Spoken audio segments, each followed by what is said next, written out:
Hi, ಎಲ್ಲರಿಗೂ ನಮಸ್ಕಾರ. Welcome to my YouTube channel. ಇವತ್ತು ಸ್ವಲ್ಪ ಡಿಫ್ರೆಂಟಾಗಿ ಪಲಾವನ್ನು ಮಾಡ್ತಾ ಇದ್ದೇನೆ. ಟೊಮೆಟೊ ಈರುಳ್ಳಿಯನ್ನು ಫ್ರೈ ಮಾಡಿ ನಂತರ ರುಬ್ಬಿ ಮಾಡುವಂತಹ ಮಸಾಲ. ರುಚಿ ತುಂಬಾ ಚೆನ್ನಾಗಿರುತ್ತದೆ. ಮತ್ತು ನಾವು ಅವರೆಕಾಳು ಹಾಕ್ತೇವಲ್ಲ, ಅವರೆಕಾಳು ಹಾಕಿದ್ರಂತೂ ಕೇಳೋದೇ ಬೇಡ, ಅದ್ಭುತವಾಗಿರುತ್ತದೆ.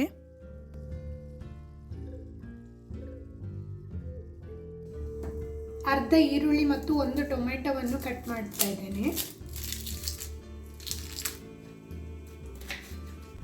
ಅವರೆಕಾಳು ಸೀಸನಲ್ಲಿ ಅವರೆಕಾಳು ಪಲಾವನ್ನು ಒಮ್ಮೆ ಮಾಡಿ ನೋಡಿ. ತುಂಬ ಸುಲಭವಾಗಿ ಮಾಡಬಹುದು ಹಾಗೂ ಅಷ್ಟೇ ರುಚಿಯಾಗಿಯೂ ಇರುತ್ತದೆ. ಅವರೆಕಾಳಿನಿಂದ ಬೇರೆ ಬೇರೆ ತರಹದ ಅಡುಗೆಗಳನ್ನು ಮಾಡಬಹುದು. ನಾನೀಗಾಗಲೇ ಗಸಿ ಮಾಡುವ ವಿಡಿಯೋವನ್ನು ಹಾಕಿದ್ದೇನೆ, ನೀವು ನೋಡಿಕೊಳ್ಳಬಹುದು. ಉಪ್ಪಿಟ್ಟು ಕೂಡ ಮಾಡ್ಬೋದು.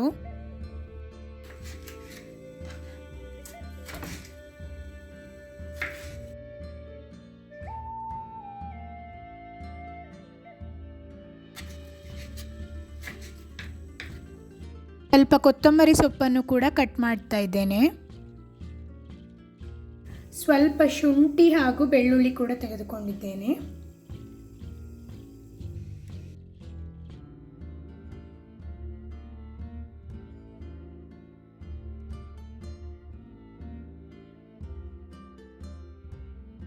ಮೊದಲಿಗೆ ಒಂದು ಪಾತ್ರೆಯಲ್ಲಿ ಎಣ್ಣೆಯನ್ನು ಹಾಕಿ ಜೀರಿಗೆಯನ್ನು ಹಾಕ್ತಾ ಇದ್ದೇನೆ. ಜೀರಿಗೆ ಸ್ವಲ್ಪ ಫ್ರೈ ಆದ ನಂತರ ಶುಂಠಿ, ಬೆಳ್ಳುಳ್ಳಿ, ಹಸಿಮೆಣಸು ಹಾಗೂ ಈರುಳ್ಳಿಯನ್ನು ಹಾಕಿ ಚೆನ್ನಾಗಿ ಫ್ರೈ ಮಾಡ್ತಾ ಇದ್ದೇನೆ.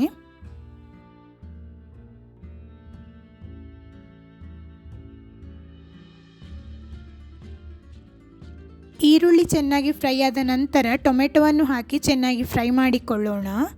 ಟೊಮೆಟೊ ಸ್ವಲ್ಪ ಚೆನ್ನಾಗಿ ಬೇಯಲಿ.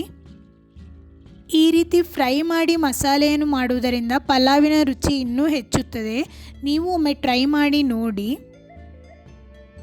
ಇದು ಫ್ರೈ ಆದ ನಂತರ ಇದನ್ನು ತಣಿಯಲು ಬಿಡೋಣ. ನಂತರ ನಾವು ಕೊತ್ತಂಬರಿ ಸೊಪ್ಪು ಎಲ್ಲ ಹಾಕಿಕೊಂಡು ರುಬ್ಬಿಕೊಳ್ಳಬೇಕು.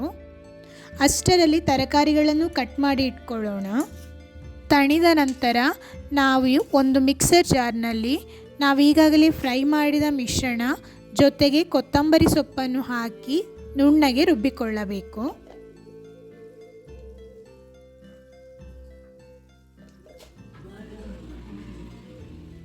ಪಲಾವಿಗೆ ನಾನು ಅವರೆಕಾಳು, ಕ್ಯಾರೆಟ್, ಬೀನ್ಸ್ ಹಾಗೂ ಈರುಳ್ಳಿಯನ್ನು ತೆಗೆದುಕೊಂಡಿದ್ದೇನೆ. 2 ಗ್ಲಾಸ್ ಅಕ್ಕಿಯನ್ನು ಕೂಡ ನೆನೆಯಲು ಹಾಕ್ತಾ ಇದ್ದೇನೆ. ಅಕ್ಕಿಯನ್ನು ನಾನು 5 ರಿಂದ 10 ನಿಮಿಷಗಳ ಕಾಲ ನೆನೆಯಲು ಬಿಡ್ತಾ ಇದ್ದೇನೆ. ಈಗ ಒಂದು ಕುಕ್ಕರ್ನಲ್ಲಿ 3 ರಿಂದ 4 ಟೇಬಲ್ ಸ್ಪೂನ್ ತೆಂಗಿನ ಎಣ್ಣೆ ಹಾಗೂ ಮಸಾಲೆ ಪದಾರ್ಥಗಳನ್ನು ಹಾಕಿಕೊಳ್ಳೋಣ. ಚಕ್ಕೆ, ಲವಂಗ, ಏಲಕ್ಕಿ, ಜಾಯಿಕಾಯಿ ಮುಂತಾದವುಗಳನ್ನು. ಇದೆಲ್ಲ ಚೆನ್ನಾಗಿ ಫ್ರೈ ಆಗಲಿ. ಎಣ್ಣೆಯ ಜೊತೆಗೆ 1 ಟೇಬಲ್ ಸ್ಪೂನ್ ತುಪ್ಪವನ್ನು ಕೂಡ ಹಾಕಿಕೊಳ್ಳಬಹುದು. ಈಗ ಈರುಳ್ಳಿಯನ್ನು ಹಾಕಿಕೊಳ್ಳೋಣ. ಈರುಳ್ಳಿ ಕೂಡ ಸರಿಯಾಗಿ ಬಾಡಲಿ. ನಂತರ ನಾವು ಈಗಾಗಲೇ ರುಬ್ಬಿರುವ ಮಿಶ್ರಣವನ್ನು ಇದಕ್ಕೆ ಸೇರಿಸಿಕೊಳ್ತಾ ಇದ್ದೇನೆ.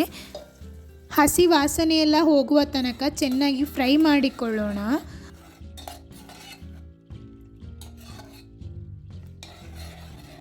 ನನ್ನ ಚಾನಲನ್ನು ಮೊದಲ ಬಾರಿ ನೋಡುವವರಾಗಿದ್ದರೆ ಸಬ್ಸ್ಕ್ರೈಬ್ ಮಾಡಲು ಮರೆಯಬೇಡಿ. ಇಲ್ಲಿ ಅವರೆಕಾಳು ಇಲ್ಲದಿದ್ದರೆ ಅವರೆಕಾಳಿನ ಬದಲಾಗಿ ಬಟಾಣಿಯನ್ನು ಕೂಡ ಉಪಯೋಗಿಸಿಕೊಳ್ಳಬಹುದು. ನಿಮಗಿಷ್ಟವಾದ ಯಾವುದೇ ತರಕಾರಿಗಳನ್ನು ಬಳಸಬಹುದು. ರುಚಿಗೆ ತಕ್ಕಷ್ಟು ಸ್ವಲ್ಪ ಉಪ್ಪನ್ನು ಹಾಕ್ತಾ ಇದ್ದೇನೆ. ಖಾರಕ್ಕೆ ಬೇಕಿದ್ದಲ್ಲಿ ಸ್ವಲ್ಪ ಮೆಣಸಿನ ಹುಡಿಯನ್ನು ಹಾಕ್ತಾ ಇದ್ದೇನೆ. ಈಗ ತರಕಾರಿಗಳನ್ನೆಲ್ಲ ಹಾಕಿಕೊಳ್ಳೋಣ. ಅವರೆಕಾಳು, ಕ್ಯಾರೆಟ್, ಬೀನ್ಸನ್ನು ಹಾಕ್ತಾ ಇದ್ದೇನೆ.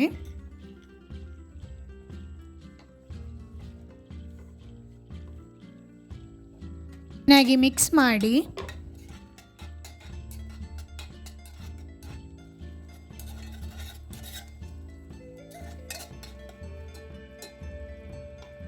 ಈಗ ನಾವು ನೆನೆ ಹಾಕಿರುವ ಅಕ್ಕಿಯನ್ನು ಚೆನ್ನಾಗಿ ತೊಳೆದು ಇದಕ್ಕೆ ಹಾಕಿಕೊಳ್ಳೋಣ. ನಾನಿಲ್ಲಿ 2 ಲೋಟ ಅಕ್ಕಿಯನ್ನು ಉಪಯೋಗಿಸ್ತಾ ಇದ್ದೇನೆ. ಚೆನ್ನಾಗಿ ಮಿಕ್ಸ್ ಮಾಡಿ ಮಸಾಲೆಗಳೆಲ್ಲ ಅಕ್ಕಿಯೊಂದಿಗೆ ಚೆನ್ನಾಗಿ ಹೊಂದಿಕೊಳ್ಳಲಿ. ಮತ್ತೆ ನೀರನ್ನು ಹಾಕಿಕೊಳ್ಳೋಣ. 2 ಲೋಟ ಅಕ್ಕಿಗೆ ನಾನು 4 ಗ್ಲಾಸ್ ನೀರನ್ನು ಹಾಕ್ತಾ ಇದ್ದೇನೆ. ರುಚಿ ನೋಡಿಕೊಳ್ಳಿ. ಉಪ್ಪು ಅಥವಾ ಮೆಣಸಿನ ಹುಡಿ ಬೇಕಿದ್ದಲ್ಲಿ ಸೇರಿಸಿಕೊಳ್ಳಬಹುದು. ನಾನಿಲ್ಲಿ ಯಾವುದೇ ತರಹದ ಪಲಾವ್ ಮಸಾಲೆಯನ್ನು ಉಪಯೋಗಿಸಿಲ್ಲ. ನಾವೇ ರುಬ್ಬಿ ಮಾಡಿರುವಂತಹ ಮಸಾಲೆಯಲ್ಲಿಯೇ ಪಲಾವನ್ನು ಮಾಡ್ತಾ ಇದ್ದೇನೆ. ಇದು ತುಂಬ ರುಚಿಯಾಗಿರುತ್ತದೆ. ಪಲಾವ್ ಹುಡಿ ಹಾಕುವ ಅವಶ್ಯಕತೆಯೇ ಇರುವುದಿಲ್ಲ. ನಾನು ಸ್ವಲ್ಪ ಕೊತ್ತಂಬರಿ ಸೊಪ್ಪನ್ನು ಕೂಡ ಜೊತೆಗೆ ಹಾಕಿ ಒಂದು ಕುದಿ ಬರಲು ಬಿಡ್ತಾ ಇದ್ದೇನೆ. ನಂತರ ಕುಕ್ಕರ್ನ ಮುಚ್ಚಳವನ್ನು ಮುಚ್ಚಿಕೊಳ್ಳೋಣ. ನೀರು ಒಂದು ಕುದಿ ಬಂದ ನಂತರ ನಾನು 2 ವಿಸಿಲ್ ಕೂಗಿಸಿಕೊಳ್ತಾ ಇದ್ದೇನೆ.